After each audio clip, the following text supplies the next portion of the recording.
How about this? What would be an example of a Christmas film that you wish more people knew about, and would think of, or maybe come around to thinking of as a Christmas classic?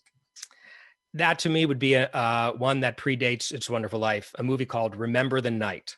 Mm-hmm. This is a wonderful, again, a romantic comedy. It's Fred MacMurray and Barbara Stanwyck, and written by Preston Sturges, directed by Mitchell Leisen. And it is one of the most heartwarming Christmas movies ever made. It is, I mean, and it really uses the season to really define the characters. MacMurray is a prosecuting district attorney. Stanwyck is a New York woman on trial for shoplifting. And there's a hearing just before the Christmas recess. And basically the story has the device that she'll have to spend the holiday in jail until they can continue with the trial.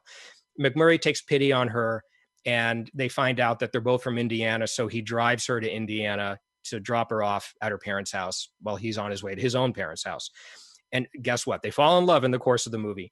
But what's so memorable is that when he tries to drop her off at her mother's house, the coldness and lack of warmth in the house, in her mother, in the interplay between them is really strong. The atmosphere is really beautifully done there. And MacMurray takes pity on her and whisks her out of that terrible environment and takes her to his own house, to his own mother, who's Beulah Bondi, warm, loving, inviting. There's music, there's light, there's a beautiful Christmas tree.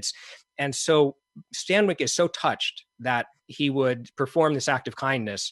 And the audience is with her all the way. We feel this. One of my favorite scenes in any movie ever made is when Beulah Bondi welcomes Barbara Stanwyck into her house, because the way that the movie plays it on Stanwyck's reaction, I mean, you'd have to be a stone not to tear up right there. It's a really beautiful moment. And it's also a good movie because it's unpredictable. You know that when all of this is over, they're going to have to go back to New York and have this trial, but we really don't know how the movie is going to resolve this.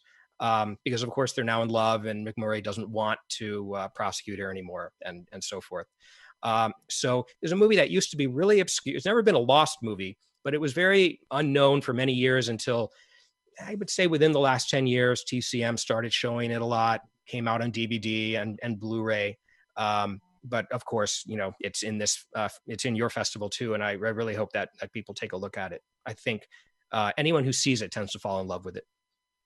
Yeah, agreed, 100%. And, you know, people, when we say Barbara Stanwyck and Fred MacMurray, probably Double Indemnity leaps to mind, which they made a few years later. They actually made several films together over their mutually long careers.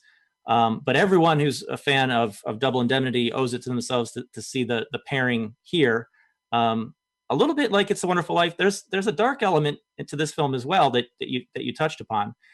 And but yeah, it's not that well known, and really happy to hear you recommend that one as one for people to better acquaint themselves with.